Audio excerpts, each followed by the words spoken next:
이게 그러니까 팩트들을 각각 띄워놓고 보면은 맞는 얘기인 것 같긴 해요. 맞는 얘기 같긴 한데 일단 이게 이렇게 분석을 하면 일단 안 돼.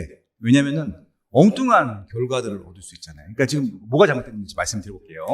제가 이 기사가 딱 떴게 제목만 보고 그냥 잘못됐다는 걸 알아서 일단 이 메인 뉴스에서 말씀을 드리려고 일단 페이스북에다만 올려놓고 왔는데 제가 페이스북 이 기사예요. 똑같은 기사였어요. 어저께 제가 봤던 기사인데 제가 쓴 거 한번 읽어볼게요. 개포자의 프레지던스는 2023년 2월 입주 완료 예정이고요. 3,375세대 굉장히 큰 단지죠. 그래서 지금 개포동에 입주한 단지 중에서 제일 크죠. 지금까지는 레미안 프레스티가 제일 컸을 텐데 그보다 훨씬 크죠. DH 아노에스가 더 비싼데 그거의 2배 되는 단지니까 신규 입주 아파트예요. 지금 입주를 시작한 아파트라고요. 실제 본격적인 입주도 안 했어 아직. 그쵸? 그 상황에서 전세 매물이 500개입니다. 500개인데 500개가 문제가 왜냐하면 신규 아파트 같은 경우는 절반이 임차 물건이잖아요. 그렇죠?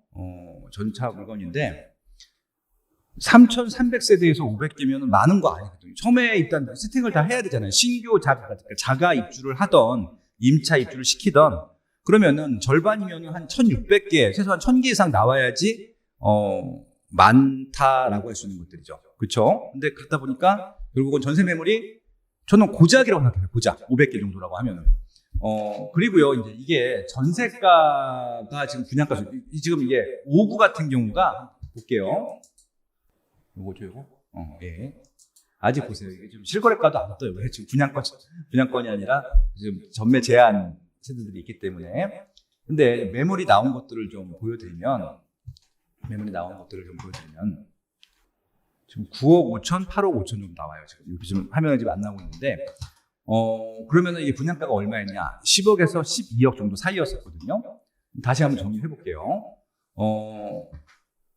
무슨 얘기냐면은, 이미 분양가가 지금 10억에서 12억 정도 하는 분양가였으니까 한 이 5천에서 1억 5천 정도만 있으면은 이게 전세 세팅이 가능한 겁니다. 대출을 거의 안 받아도 되죠. 그러니까 당장 내가 내 돈으로 들어가기 부담스러운 분들 같은 경우는 그냥 전세 세팅을 해버리면 되는 것들이라고요. 근데 이게 도대체 뭐가 문제인지 잘 모르겠어요. 그러니까 다른 단지들 송파구에 있는 엘스 리센트 트리지움 그거에 문제가 생겼다라고 하는 것은 제가 이해를 해요. 이해를 합니다. 근데 개포자의 프레지던트에 무슨 문제가 도대체 생겼다는 얘기인지 잘 모르겠어요. 자기가 입주해도 되고 그냥 세를 맞춰도 큰 문제가 없고 더군다나 이게 한 내년에 2월 3월 달이면 입주 완료될 텐데 그 이후부터는 전세 매물이 거의 줄 거잖아요. 이거 입주가 세팅이 끝나게 되면은 그러면은 다른 구축 아파트들은 문제가 생길지 모르겠지만 이런 신축 아파트들 같은 경우는 전세가가 올라요. 그래서 올라갈 거란 말이죠. 왜? 신축이니까. 그러니까 지금 초반에 입주장할 때 맞추는 게 늘 최저가잖아요.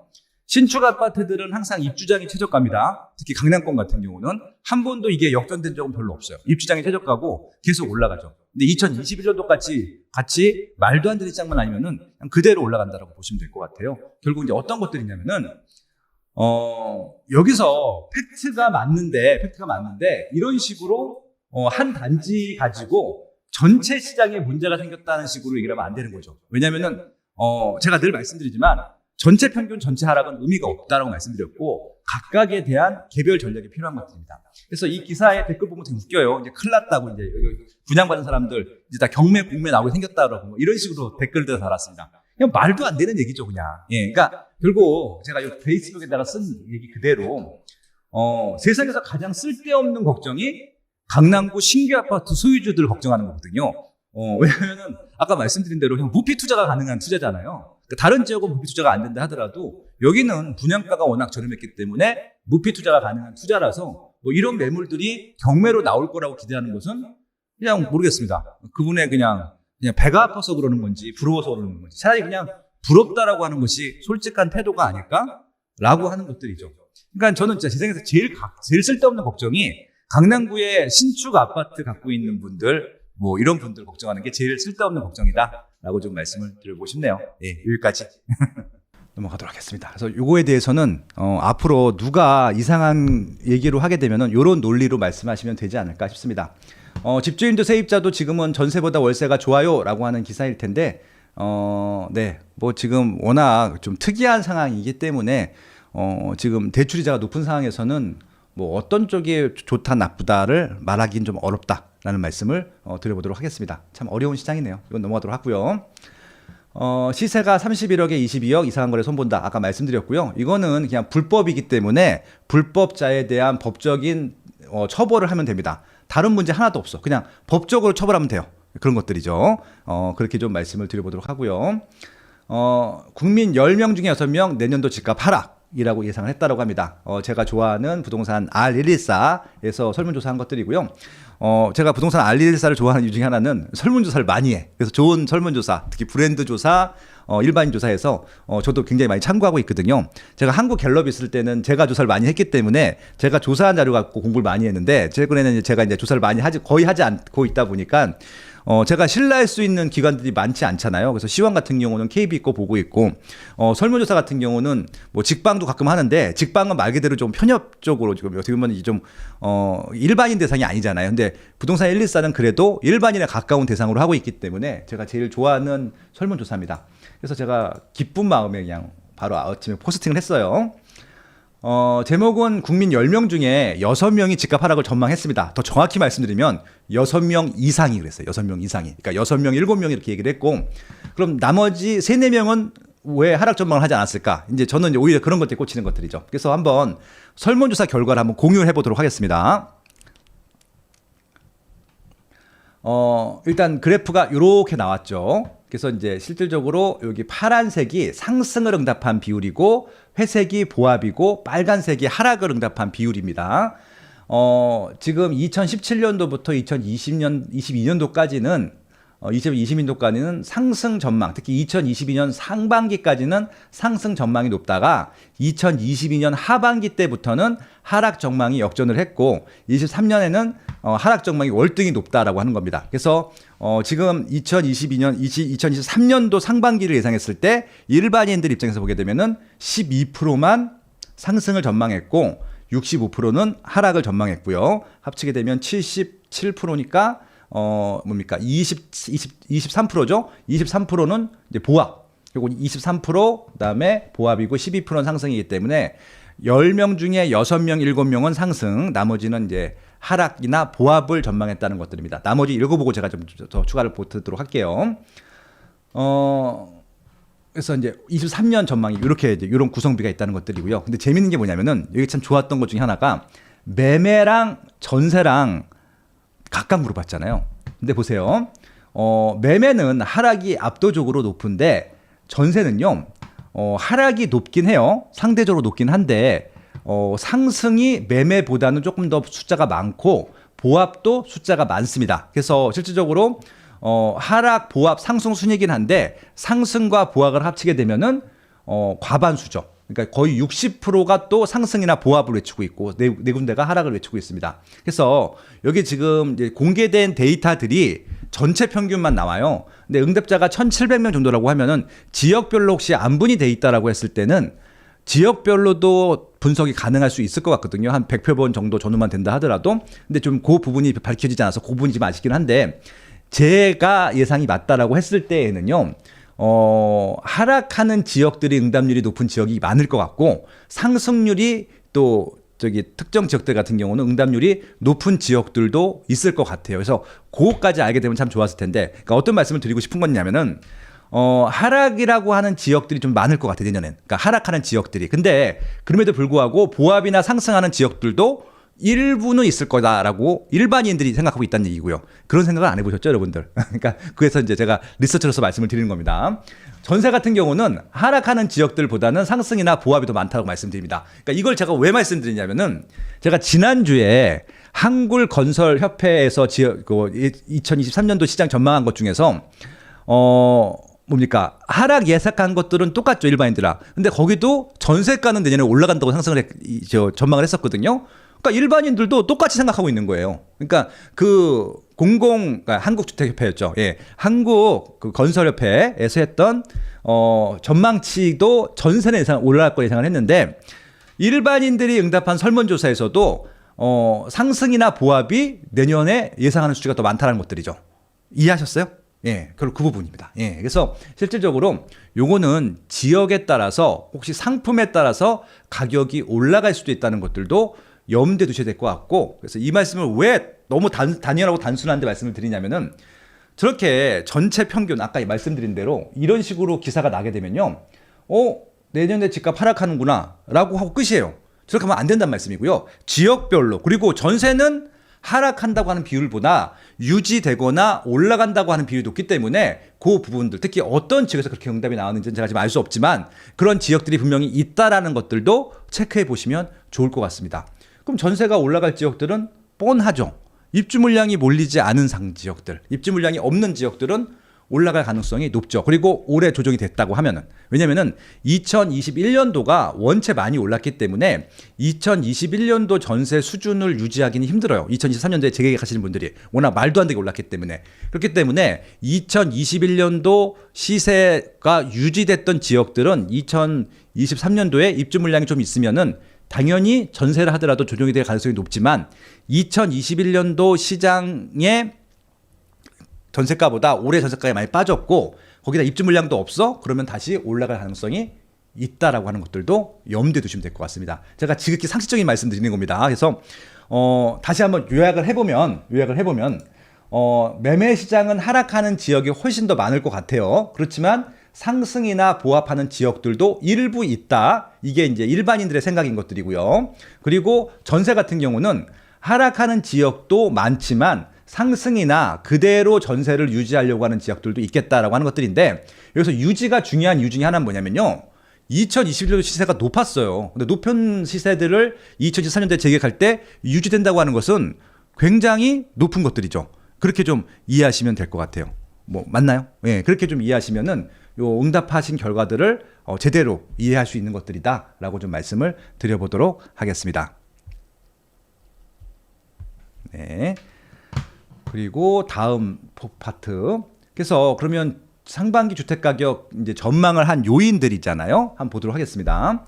매매 가격 하락 이유에 대해서 가장 많은 높은 응답을 한 것이 32.39. 뭐냐면은 경기 침체 가능성. 그러니까 이게 부동산 시장의 문제가 아니라 경기가 좋지 않기 때문에 어떻게 보면은 심리적인 것들에다가 영향, 위축을 준다고 하는 것들이죠. 그런 영향을 줄 거라고 하는 것들이고요. 두 번째, 대출 금리 인상 가능성이라고 하는데, 대출 금리 인상 가능성이라고 하는 것들에 대해서는 이미 그 미국에서 계속 금리를 올리고 있고, 한국에서는 금리에 대한 인사이트가 없어요. 그냥 미국이 올리면 따라 올리는 것들 뺏기는 할 수 없는 것들이기 때문에 미국이 계속 올리는 이상 계속 아마 따라가려고 할 겁니다. 근데 좀 문제가 생긴 것이 뭐냐면은 최근에 중소기업들 금리가 조금 상대적인 저금리인데 2배가 올랐다라고 하면서 지금 정부한테 굉장히 탄원서를 올리기 시작했고 하소연을 하는 것이 나왔거든요. 기업 확연 활동하기가 너무 어렵다라고 하는 것들. 그래서 실질적으로 제가 몇 번 말씀드리지만 부동산 금리가 중요한 게 아니고 주인공이 아니고 메인은 기업 이런 어떻게 보면은 금리라든지 기업 측에서 아니면 정부도 대출을 받는 것들이잖아요. 거기 채권 금리들이 이 문제이기 때문에 그런 부분들을 고려했을 때 미국이 빅스텝이나 자이언트스텝을 올린다 하더라도 한국도 계속 따라갈 것이냐, 그건 내년에 한번 봐야 될 것 같긴 해요. 그렇죠. 왜냐면은 지금 기업체들이 더 중요하거든요. 그래서 실질적으로 금리 인상 가능성에 대해서는 일반인들 입장에서 보게 되면은 당연히 매일 보는 게 미국 금리 인상하는 것들하고 한국에서 따라 올라가는 것들이기 때문에 일단 그런 부분들을 평가를 하고 있는데, 실질적으로 금리 인상 가능성에 대해서 그냥 이것들이 주택 가격이 하락할 것이다라고 하면서 본인들의 얘기보다는 남들이 그냥 주택 금리가 올라간다고, 그러니까 부동산 은행 금리가 올라간다고 하면은 부동산 가격이 하락한다라고 하니까 그것들 때문에 그렇게 응답했을 가능성도 있다는 것들도 감안하고 봐주시면 좋을 것 같습니다. 그리고 대출 규제 때문에 매수차가 약화되었다. 이건 또 거꾸로죠. 지금 금리가 문제가 아니라 대출이 안 나오는 게 문제다. 그러니까 어느 지역이 그렇죠? 서울처럼 규제 지역들 같은 경우는 아직도 10억 이상이 안 나옵니다. 근데 서울의 대다수 아파트들은 10억이 넘기 때문에 이런 부분들은 좀 문제가 될 것이다 라고 응답을 해주고 있는 것들이고요. 그리고 이자 및 세금 부담. 이자 같은 경우는 이제 대출 금리 이자하고도 연동이 되는 것들이고요. 세금 부담 같은 경우는 아까 말씀드린 대로 요거는 이제 최근에 제가 언급을 하지 않았지만 어제 기사 중에 또 하나가 뭐였냐면은 지난 5년 동안에 종부세 내는 사람들이 5배가 늘었다라고 한 기사가 나왔어요. 그쵸? 그래서 종부세 같은 경우는 재산세 플러스 또 추가로 내는 것들이기 때문에 그런 부분들에 대한 부담도 되는 것들이다. 그래서 고가주택 사는 것들에 대해서 종부세에 대해서 좀 부담을 느끼시는 분들은 대출도 안 나오고 종부세도 내야 되고 그런 이중 부담 때문에 주택 구매가 좀 줄었다라고 하는 것들. 그리고 다섯 번째가 가격 부담에 대한 거래 실적일 텐데 저는 오히려 좀 이게 뭐 그냥 좀 피부적으로 느끼는 것들은요. 가격 부담이었던 것 같아요. 왜냐하면 저렴하게 샀으면 이런 얘기를 하지 않죠. 근데 지금 뭔가 불안한 거죠. 어떤 게 불안할까요?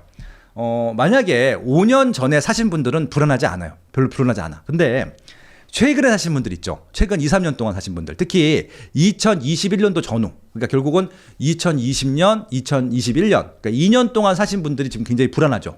왜요? 그때 많이 올랐는데 그 오른 내가 산 가격보다 빠질까봐. 그게 겁이 난 거잖아요, 솔직히. 그게 겁이 나는 거잖아요. 그래서 그게 겁이 나는 것들입니다. 그래서 그 겁이 나는 이유 중에 하나가 하락할까봐 겁이 나는 것들인데 그 하락할까봐 겁이 나는 것들이 매수 대기자들한테도 느껴지거든요. 그래서 빠질까 하면서 못 사요. 그분들도. 왜? 사고는 쉽고 좀 빠졌는데 더 빠질 것들이 걱정이 되는 것들이죠. 그런 것들 때문에. 그래서 제가 몇 번 말씀드리지만 이게 투자자라고 했을 때에는 올라가든 내려가든 의사결정을 해야 돼요. 근데 실거주자라고 했을 때는 어차피 단기간에 오르고 내리고에 대해서 민감하게 생각하기 시작하면은 아무것도 의사결정을 못 하거든요. 그래서 호홀님도 지금 그런 부분들 때문에 좀 특별 3주짜리 정규평성 강의를 만들어주신 것들인 것이고요. 저도 매일같이 이런 뉴스 콘텐츠를 하는 이유 중에 하나가 실거주자들한테는 1번, 2번, 3번, 4번이 주택을 구매하지 않을 방해 요소가 될 뿐이지 대세를 흔들릴 것 같지는 않아요. 그러니까 오히려 저는 5번 2021년도에 가격이 올랐던 것들 때문에 지금 조정이 되고 있는데 그것 때문에 거래가 없잖아요. 그러다 보니까 많은 분들이 이것 때문에 오히려 심리가 더 흔들렸던 것 같아요. 그러니까 너무 많이 올랐고 너무 많이 오른 것들을 시장과 조율하는 과정에서 심리가 더 흔들렸다라고 보는 것들이죠. 그렇게 좀 이해해 주시면은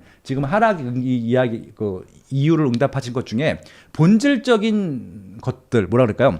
내가 당장 뭔가 의사결정을 해야 되는데 나한테 뭔가 확 온 느낌이 아니라 전반적인 분위기라는 것들을 알 수 있을 거예요. 제가 이제 그 말씀 드리고 싶어서 이 조사 결과를 보여드리는 겁니다. 실질적인 피해를 받았다기보다는 전반적인 분위기 때문에 하락을 예상하고 있는 겁니다. 그러니까 내가 지금 대출 이자가 많아. 그러니까 내가 빚을 많이 졌어. 당장 갚아야 돼. 이런 것들 때문에 집을 던질 사람들은 크게 보이진 않는다는 것들이고 지금 대부분 거래량이 급감한 상태에서 급매물들만 거래가 되고 있기 때문에 이런 부분들이 좀 응답이 된 것이 아닌가 그렇게 좀 말씀을 드려보고 싶었습니다. 그리고 적지만 한 200분 정도가 상승을 예상하셨다고 하는데 상승 이유는요. 급격한 기준금리 인상 기조가 변화되고 있다라고 하는 것들입니다. 실질적으로 인플레이션이 고점을 찍었다라고 하는 내용들이 미국에서도 얘기가 나오고 있고 한국 같은 경우도 지금 물가 부분에서는 좀 나오고 있거든요. 근데 지금 아직까지 대세는 아니에요. 아직까지도 인플레이션은 더 잡아야 되고 실질적으로 이제 미국에 있는 분들이 저도 있잖아요. 제가 7월 달에도 뉴욕을 갔다 왔었고 실제 눈으로 보고 왔고 7월 달 이후로 뭐 한 3, 4개월 지났는데 크게 달라지진 않았다라고 하는 겁니다. 이게 뭐가 달라지지 않았냐면요. 제가 이제 갔을 때에도요. 완전 고용 상태였어요. 뉴욕이란 지역이. 그러니까 일을 하고 싶으면은 누구나 일을 할 수 있어요. 누구나. 영어를 못해도 일할 게 많아요. 그리고 최저시급이 굉장히 높습니다. 굉장히 높기 때문에 그냥 알바만 해도 먹고 사는데 지장이 없어요. 그 정도로 높습니다. 그리고 생각보다 물가가 많이 올랐지만 이거 먹고 뭐 이런 생활 필수품 있잖아요. 그건 또 물가가 또 싸요.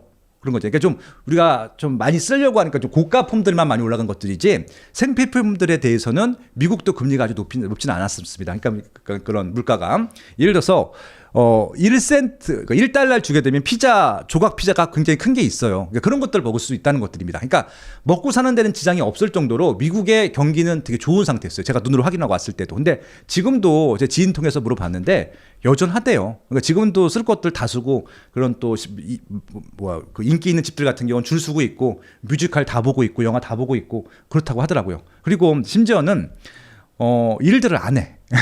이게 왜냐하면 그러니까 번 거만큼 썼다가 돈이 떨어지면 그때 또 일을 합니다. 그러니까 지금 고용이 너무 잘 돼 있어서 그런 것들입니다. 그래서 결국 미국 같은 경우는 요 기조가 꺾이지 않는 이상 인플레이션이 꺾기가 힘들 것 같긴 하더라고요. 근데 언제까지 그렇게 하겠어요? 정부에서, 그러니까 미국에서도. 그래서 금리를 무한정 올릴 수는 없는 거잖아요. 미국도 부담스러울 테니까. 예, 그런 부분들이 있기 때문에 이제 그런 것들 포함해서 급격한 금리 인상은 이제 없을 것이다라고 하는 것들이고, 인플레이션이 어느 정도 정점이 되게 되면은 이제 꺾을 것이다라고 하는 것들. 왜냐면 이것들이 계속 올릴 수가 없는 이유 중에 하나가 기업체하고 정부가 부담되니까요. 그게 결국은 이게 개인들만 피해 보는 것이 아니라 기업체랑 정부가 더 부담이 된다니까요. 기업 금리가 올라가는 것들에 대해서. 그래서 그런 부분들도 한번 생각을 해보시면 좋겠다고 하는 것들이고요. 핵심 지역 고가 아파트가 가격 상승하고 있다라고 하는 것들. 그러니까 이거는 뭐냐면 무슨 얘기냐면은 제가 용산구, 강남구, 서초구에 아파트들 신고가 찍고 있다고 말씀드렸잖아요. 그러니까 지금 거래량이 급감한 상태에서 중간치 거의 한 90% 거래는 되고 있지 않은데 10%가 한 3%는 신고가 거래고 7% 정도는 이게 급매물 거래거든요. 근데 3%의 신고가 거래가 계속 이루어지고 있는 지역들이 있을 텐데 그것들이 어떤 역할을 하냐면은 상한선을 조금씩 올려주고 있는 역할을 하는 겁니다. 알게 모르게 우리가 모르는 사이에. 그러니까 우리는 빠지는 것들만 보고 있지만 상한선이 올라가고 있는 것들도 있는데 그 부분들을 간과하고 있다는 그런 말인 겁니다. 그래서 이건 제가 나중에 한번 다시 말씀을 드릴 기회가 있을 것 같고요. 급매물 위주의 실수요층 유입되기 시작했다라고 하는 것들입니다. 그러니까 이게 무슨 얘기냐면은 투자 수요층들은 좀 못 들어와요. 비싸게도 하고 그다음에 대출도 못 받고 그리고 다주택자들에 대한 이제 규제가 아직도 충분히 있고 많이 있고 그다음에 아파트 임대사업자 제도도 없기 때문에 다주택자들이 들어올 여지가 전혀 없습니다. 근데 급매물 위주로 실수요에 유입되고 있다는 것은 뭐냐면은 그래도 저 가격 위주로 거래가 되고 있다는 것들이고 거래가 되다 보면은 급매물이 다 소진되잖아요. 그러면은 실제 이제 급매물이 아니라 정상 매물이 나오잖아요. 근데 지금 급매물은 없고 정상 매물만 있잖아요. 그럼 정상 매물이 거래가 돼요. 그러면은 이거부터 해서 시세가 조금씩 정상가를 찾아가게 되는 그런 시장으로 연결이 된다. 그런 것들을 얘기하는 겁니다. 그래서 요 세 번째 응답을 하신 분들 같은 경우는 부동산을 좀 아시는 분들인 거예요. 재개발, 재건축, 정비 활성화. 왜냐면 여기는 이제 실질적으로 이전 정부 같은 경우는 아예 노골적으로 못하게 했었고 이번 정부는 뭔가 해주려고 노력을 하다 보니까 실질적으로 여기서 조금 이제 정비 사업에 대한 항상 재건축 재개발에 대해서 수요가 증가하게 되면은 정상적인 것이 비싸기 때문에 그보다 한 단계 아래 있다 보면 정상적으로 또 시장이 다른 물건들에 대한 거래도 활성화되겠다 그런 것들이고요. 그리고 기본적으로 정부가 시장의 거래를 정상화하겠다는 의지가 강력하거든요. 그러니까 계속 아마 조치가 나올 겁니다. 노골적으로 뭐 박근혜 정부처럼 빚내서 집 사라 이런 정책은 나오지는 않을 겁니다. 다만 실질적으로 무주택자들이라든지 1주택자들이 집을 사는 데 있어서 불편한 것들은 하나씩 제거할 것이고 그리고 정비사업 부분들도 지금 말도 안 되는 딴지 거는 것들은 조금씩 완화하는 것들이 보이잖아요. 그래서 그런 것들 때문에 상승할 여지가 있다라고 하는 것들입니다. 요 양쪽의 이유들 있죠. 저는 지금 요 설문조사를 보여드린 이유 중에 하나가 요 비율을 보여드리려고 하는 것들도 있지만 그보다는 이 일반인들이 응답한 것들을 보시면 좋겠어요. 지금 요 두 가지가 현재 시장을 거의 다 대변해주고 있거든요. 그래서 결국은 하락을 얘기하고 있는 분들 같은 경우는 내 얘기가 아니라 전반적인 정세적인 경기라고 하는 것들이고 상승을 얘기하시는 분들 같은 경우는 지금 정부 정책에 대한 얘기를 하고 있거든요. 그래서 실질적으로 상승을 얘기하시는 분들 같은 경우는 정부 정책을 보고 있구나. 그리고 하락을 얘기하시는 분들 같은 경우는 그냥 남들 얘기 듣고 있구나. 그냥 그런 생각이 딱 든 거예요. 근데 제가 이제 요 설문조사랑 상관없이 제 특강을 들어보신 분들은 한 번이라도 들어보셨던 분들은 제가 최근 한 3년 동안에 뭐라고 말씀드렸냐면은 금리 때문에 계속 모든 문제가 부동산 때문이다라고 했던 것들이 아니다라고 말씀을 드렸잖아요. 금리가 1순위가 아니고 저는 현재 대한민국 부동산 시장을 좌우하는 것은 정책이다라고 말씀드렸잖아요. 아마 지금 뭐 부울경 강의 듣는 분들도 분명히 거기 있을 거고요. 그 강의 내용에 지난주까지 제가 이제 모집했던 그 충청권 부동산의 미래 특강했던 것들도 뭐 그렇게 써 있을 겁니다. 강의했었던 내용이 있을 테니까 정책이 굉장히 중요해요. 왜냐하면은 요 대외 변수들은요. 하루아침에 꺾일 수도 있거든요. 왜냐면 이거 대부분 다 본인 주관이 아니잖아요. 근데 정책적인 것들은 내가 바로 영향을 받는 것들이거든요. 그런 부분들. 그래서 실제로 이거는 계속 제가 뉴스를 설명하면서 설명드릴 기회가 있을 테니까 또 추가적으로 설명을 드리도록 하겠습니다. 그리고 이제 전세입니다. 전세. 전세. 정세 가격이 하락하겠다고 응답한 비율이에요. 한번 보세요. 이게 비율은 참고적으로 보시면 될 거고 거의 비슷하니까. 임대인의 임차 보증금 반환 리스크가 있는데 이것도 아파트는 별 차이가 상관이 없어. 아파트는. 그렇죠. 물론 아파트도 문제가 생기긴 했죠. 근데 지금 심각한 문제가 생긴 것은 그 허그에서 이제 전세 보증 보험에서 물어줘야 될 것들은 대부분 다 다세대 빌라예요. 그렇죠. 근데 지금 임대인의 임차 보증금 반환 리스크에서 우리가 주목해야 될 건 뭐냐면요. 역전세예요.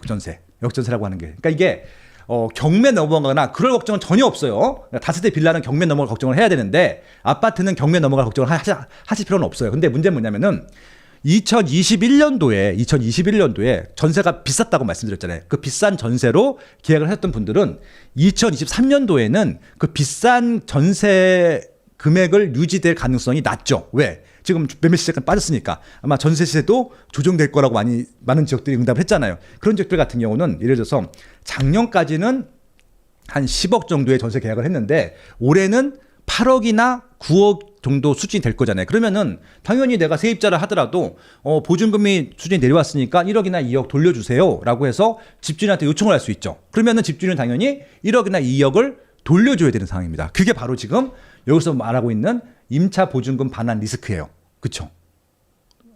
경매 넘어가고 그런 게 아니라. 근데 다세대 빌라는 이게 지금 전세 가격을 내려주는 게 중요한 게 아니라 매매 가격이 전세 가격 이하로 내려갔잖아요. 소위 말해 깡통 전세망도 못하게 된 거잖아요. 그런 것들은 이제 정말 리스크가 큰 것들인데 지금 아파트로 따지게 되면은 집주인이 그냥 어떻게 보면은 가진 돈이 있으면 좀 물어줘야 되는 것들이고 없으면은 대출을 받아야 되는 상황이고 그러다 보니까 집주인이 돈이 없는 경우에 어떻게 하느냐 세입자들한테 제발 살아주세요. 대신 뭐 1억이나 2억에 대한 이자를 드리겠습니다. 이런 상황이라는 것들이죠. 예, 그래서 조금 상황이 좀 다르다는 것들도 좀 참고하시면 좋을 것 같고요. 두 번째, 전세 대출 이자 부담으로 월세 시장으로 이탈하고 있다. 그렇죠. 요거는 진짜 지금 현재 이건 어차피 2022년도도 2023년도도 이어지겠지만 2021년도에 제가 24년 동안 연구 생활을 하고 있는데 가장 좀 심각했던 가장 큰 문제였던 것 같아요. 그러니까 월세 시장으로 빠져나가고 있다는 것들. 근데 이게 좋아서 긍정적으로 신나서 빠져나가는 게 아니라 억지로 가는 거잖아, 억지로. 그러니까 지금 아까 임대인도 임차인도 월세를 좋아한다고 하는데 좋아하는 게 아니라 어쩔 수 없이 그러니까 최악이 아닌 차악을 선택하는 것들이잖아요. 그렇죠? 그런 얘기를 하는 겁니다. 그래서 요거는 굉장히 좀 안 좋은 현상이다라고 하는 것들이고 아마 이거는 금리 문제만 해결되게 되면은 금리가 좀 낮아지게 되면은 바로 또 전세로 터닝이 될 것이다라고 보셔도 될 것 같아요. 갭 투자 영향으로 전세 매물이 증가하고 있다라고 하는 것들인데 이건 저 이해를 못 하겠는데 지금 갭 투자 영향으로 전세 매물이 왜 증가하고 있죠? 이건 그냥 전세 매물이 증가하고 있는 것이 아니라 이건 이렇게 생각하시면 될 것 같아요. 예전 그 전세 금액을 받아야 되는 거잖아요. 그러니까 이게 바로 재계약이 되게 되면은 전세 매물이 없죠. 그냥 계약을 다시 한번 갱신하게 되면. 근데 지금 뭔가 이전 전세가보다 빠졌으니까 기존 전세가대로 계약하기가 싫은 거잖아요. 그럼 당연히 매물로 나와야 되는 것들이잖아요. 그렇게 되는 것들이지 지금 갭 투자를 할 수 있는 상황은 아니잖아요. 그러니까 이거는 좀 앞뒤에 좀 안 맞는 거죠. 그러니까 아마 이건 리코드라고 하는데 그 이제 리코드가 좀 중복된 것 같아요. 최근 2, 3년 전세 가격 급등으로 부담감. 요거는 맞는 얘기고요. 제가 말씀드렸죠. 특히 2021년도 전세는 매매가보다 훨씬 더 심각하게. 그리고 제가 이제 토요일마다 한 3년치에 대한 시황들 정리해드리잖아요. 그러니까 2년 전 오늘, 1년 전 오늘, 3년 전 오늘 그 시황 다 분석해드리고 있거든요. 그거 보게 되면 제가 2019년도 상반기 때부터 전세 시장 급등할 거라고 예상했던 것들 그대로 나오잖아요. 그것들이 그대로 지금 2021년도에 폭발을 해버렸고 그것들에 대한 부담이 생기기 시작했다. 그 얘기입니다. 그리고 정부의 전월세 시장 안정화 대책 효과가 있을 것이다 라고 하는 것들일 텐데 실질적으로 정부가 전월세 시장 안정화 대책을 해준 거는 없어요 지금. 그러니까 만약에 이게 지금 전월세 시장 안정화 대책이라고 하는 것들이 뭐 어떤 것들이 있냐면요. 이전 정부에서 신규 아파트, 분양권 상한제 지역들 아니면 뭐 공공택지 같은 경우를 실입주를 시켰어요. 실입주를 시켰죠. 만약에 그래서 그렇게 무조건 첫 번째 입주하는 아파트를 실제 입주하지 않고 전세 월세로 세팅하게 해주게 한다면요. 매매 시장도 좀 정상화될 것 같고 임차 시장은 더 안정화될 겁니다. 왜? 임차 매물이 증가할 테니까. 그런 것들이 안정화 대책인데 솔직히 지금 안정화 대책이 없어요. 그러니까 이거는 아마 뭔가 뭔가 착각을 하셨던 것 같아. 왜냐면 이분은 솔직히 전월세 수요자는 아닌 것 같고, 정부가 발표할 때 전월세 시장 안정화 대책이라고 발표하는 것들이 있잖아요. 예를 들어서 임대차 입법. 이건 전월세 시장 안정화 대책이 아니라 그냥 아무 개념 없는 사람이 만든 정책일 뿐이에요. 그건 전월세 대책이 아니라. 그러니까 이게 오해가 있는 것들이기 때문에 그런 오해들은 푸셔야 될 것 같고, 이건 아마 그러니까 일반 언론에서 나오는 정부에서 발표하는 보도자료에 있는 글들을 그냥 옮긴 이유밖에 안 될 것 같다. 5번 같은 경우는 그러니까 이 실질적인 안정화 대책은 아니다는 것들도 말씀을 드릴 수 있을 것 같고요. 그리고 전세 가격이 상승할 것 같다라는 응답이 한 360명 됐었는데, 매수 심리 위축으로 전세 수요 증가하고 있다. 이건 맞는 얘기죠. 지금 매매가 아니라 전세로 갑니다. 근데 지금 전세도 못 가고 월세로 가고 있죠. 왜? 전세도 시세가 만만치 않고 전세자금 대출을 받으려고 하더라도 이자가 높기 때문에 오히려 좀 월세로 가고 있다. 이건 결국은 전세 가격, 월세 가격 다 포함해서 응답을 한 비율이라고 보시면 될 것 같아요. 전월세. 임대인의 월세 선호로 전세 공급이 부족하다라고 하는데요. 요거는 그렇지 않아요. 그러니까 임대인들이 월세를 선호하는 경향들도 있죠. 월세를 선호하는 경우도 있는데, 임대인이 월세를 선호로 하는 경우는 극히 일부고요. 대부분은 전세를 선호하고 있고, 그냥 세입자들이 전세를 올려주기 부담스럽다고 했을 때 일부 월세를 내라고 하는 경우들이 있죠. 반전세로. 왜냐하면 서로 윈윈이니까 그런 것들이 많죠. 그래서 이건 실제 조사해 보면은 실제 임대인들이 월세를 선호하진 않아요. 이건 조사해 보면 나옵니다. 월세 가격 오름세가 전세 상승을 압력하고 있다라고 하는 것들인데, 요거는 맞는 말이죠. 제가 요거는 그저께 뉴스브리핑에서 말씀드렸잖아요.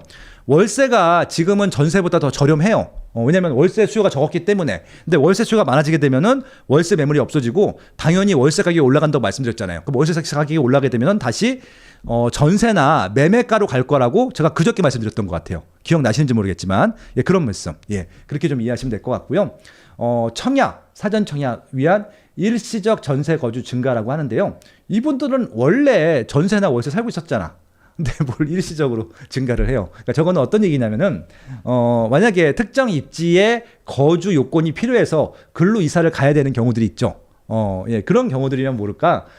정반적으로 원래 청약 받는 분들은 무주택자일 가능성이 높기 때문에 이것들은 시장에 큰 영향을 주지는 않는다고 하는 겁니다. 다만 특정 인기 있는 지역, 그러니까 언제 그랬었죠?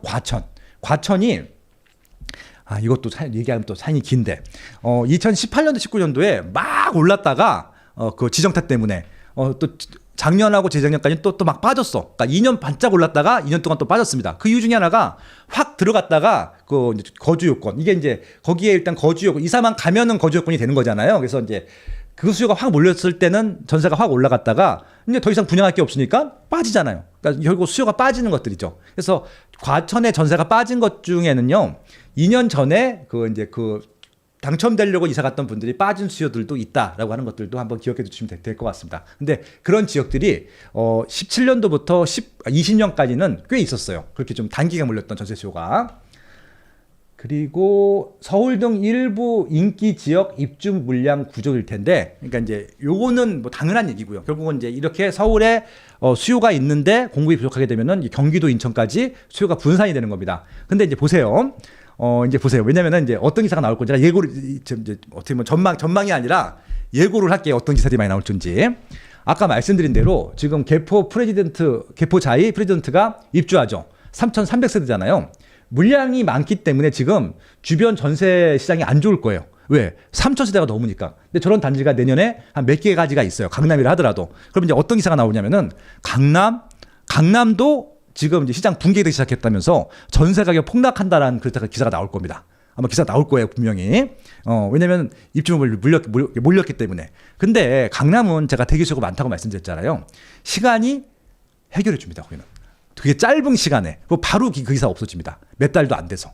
예, 그런 말씀 드려보고 싶었던 것들이죠. 그래서 실질적으로 우리는요, 요 단기간 몰린 수요도 중요해요. 중요한데 적어도 내 집 마련이나 갈아타기 하시는 분들 같은 경우는 오히려 단기간 혼란스러운 시장을 활용할 필요가 있다는 말씀을 좀 드려보고 싶은 것들이고, 그런 취지로 요 전세 혹시 시장에 가격이 빠진다 하는 지역들은요, 필히 관심을 가지셔야 돼요. 왜?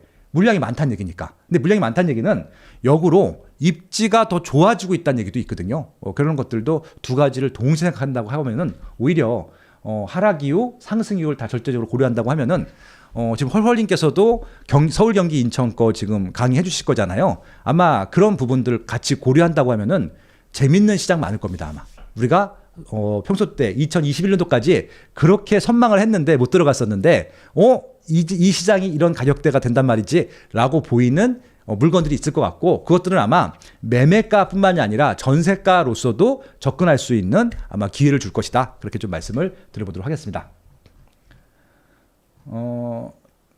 그리고 2023년도 상반기 부동산 시장 주요 변수를 정리해 줬는데 이것들까지 하고 마무리하면 될 것 같아요.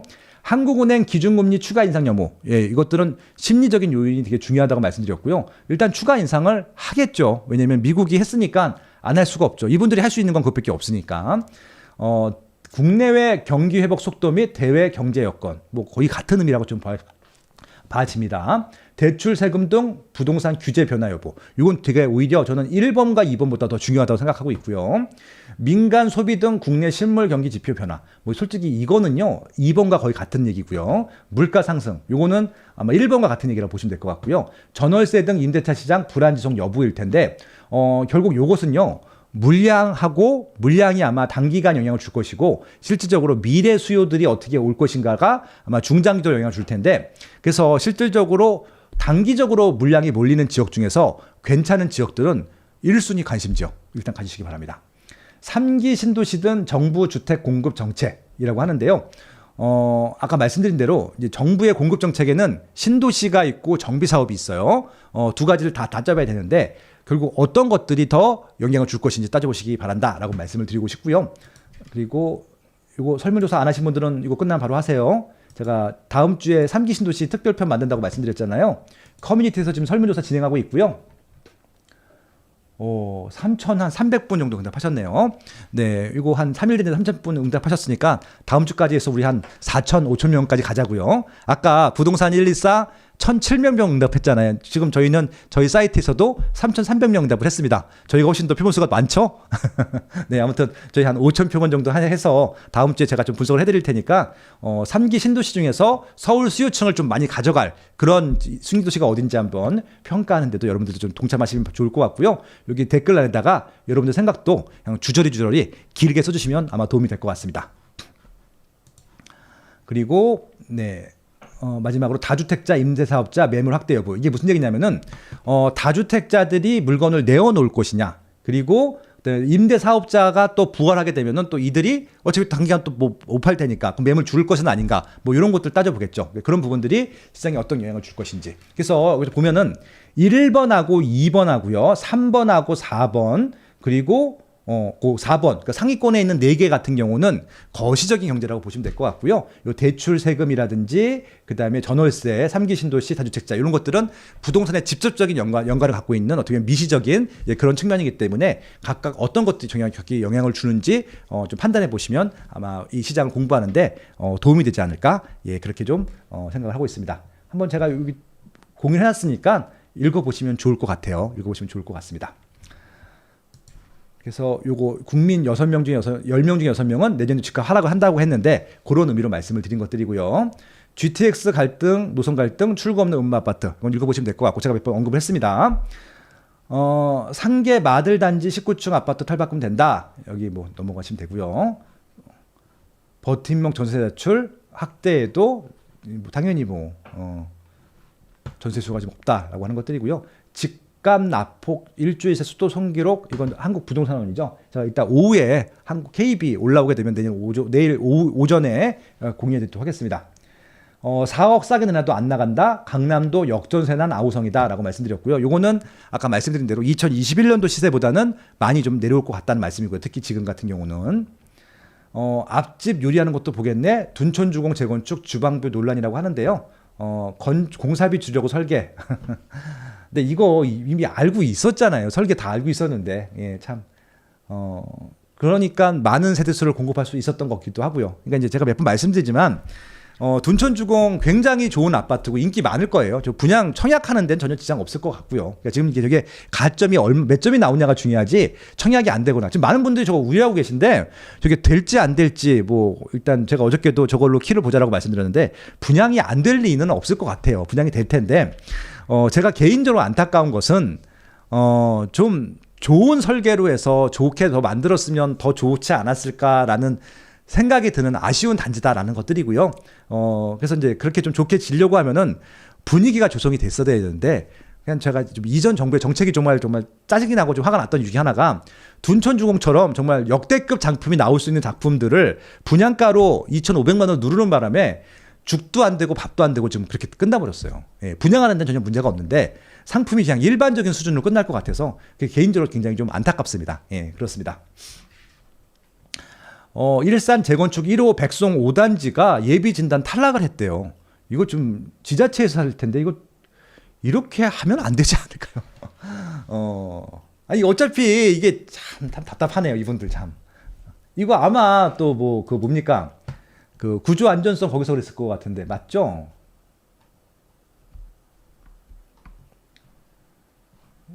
구조 안전성 C. 건축 마감 설비 노후도 C. 그러니까 결국은 이거 두 개지잖아요. 두 가지가 가점이 제일 높은데, 아니 지금 재건축하는 아파트 중에서 무너질 걱정하는 아파트가 있었어요? 솔직히 반포주공 1단지는 무너질 걱정이 됐었나요? 반포주공 1단지 아니잖아요. 그냥 재건축 한 거잖아요. 연차가 되니까. 이렇게 하는 거 아닌 것 같은데. 그러니까 이게 결국은 이게 다 정치적인 의사결정이라고 밖에 저는 안 보여요. 저게 그냥 30년 차 넘으면은 해주면 안 될까요? 다시 한번 좀 말씀을 드리도록 하겠습니다. 30년 차 넘으면은 그냥 재건축 하게 해주시는 게 맞을 것 같아요. 굳이 저거를 따져서 예비진단부터 탈락시키면은 여기 또 뭐가 됩니까? 예. 해야 되는 거잖아요. 주차장이 지금 말도 안 되게 여기 써 있구만. 보니까 뭐라고 써 있냐면은 주차 공간 부족으로 살기 불편한 점은 있지만, 그럼 끝난 거잖아요. 살기 불편하다니까 재건축하게 해주는 게 맞는 거잖아요. 저기 충정로에 가면은 충정 아파트라고 있습니다. 1932년도에 지은 아파트인데 아직도 사람들이 100% 공실 없이 다 살고 있어요. 이게 구조 안정성 이제 그만했으면 좋겠습니다. 이런 얘기를 좀 안 했으면 좋겠습니다. 진짜 그냥 바로 그냥 허가를 해주시는 게 맞지 않을까? 그렇게 간절히 좀 청원을 드려봅니다. 넘어가도록 하고요. 미분양 폭탄 넘어가도록 하고, 네, 됐습니다. 예, 오늘 이 정도만 하고요. 초기에 방송이 좀 여기가 세팅이 잘못돼 있어가지고 에코가 되고 이중하고 아무튼 곤란을 겪으셨을 텐데 어려운 점 죄송하고요. 이거 좀 끝나고 나서 한번 더 짜릿하게 한번 정비를 해보도록 하겠습니다. 아무튼 주말 잘 보내시고요. 저는 다음 주 월요일 날 뵙도록 하겠습니다. 다음 주에는 또 청약 전문가 한번 또 모셔갖고 또 얘기를 나눠볼 생각이고요. 그리고 저희 또 설문조사 하는 것들 1기 신도시, 3기 신도시 특별 방송도 만들 예정이고요. 그리고 또 좋은 강의들 유치하고 있으니까 강의 들어주시면 좋을 것 같고요. 아무튼 스마트 튜브에서는 좀 많은 분들이 조금 뭐 이렇게 걱정도 해주고 계시고, 워낙 많은 전문가들이 지금 또 거의 외부 활동들을 안 하고 계세요. 아시겠지만 아마 눈치채신지 모르겠지만 지금 이 시장에서 어떻게 보면 제일 지금 유튜브에서는 제일 뭐랄까요, 좀 저보다 훨씬 구독자 수가 많으신 분들도 부동산 얘기들을 별로 안 하시려고 하시고, 부동산 얘기가 아닌 다른 얘기들을 보통 막 유도하시려고 하시는 경우들도 있고, 지금 이제 하락을 주장하셨던 분들, 지난 뭐 3년 동안 4년 동안 하락을 주장하시다가 이제 최근에 와서 이제 막 활발하게 활동하시는 분들만 지금 매스컴이든 언론이든 나오고 계신데, 저는 뭐 그분들도 열심히 하신 분들이고 지금 그 반대에 계신 분들도 열심히 하신 분들이라고 생각을 합니다.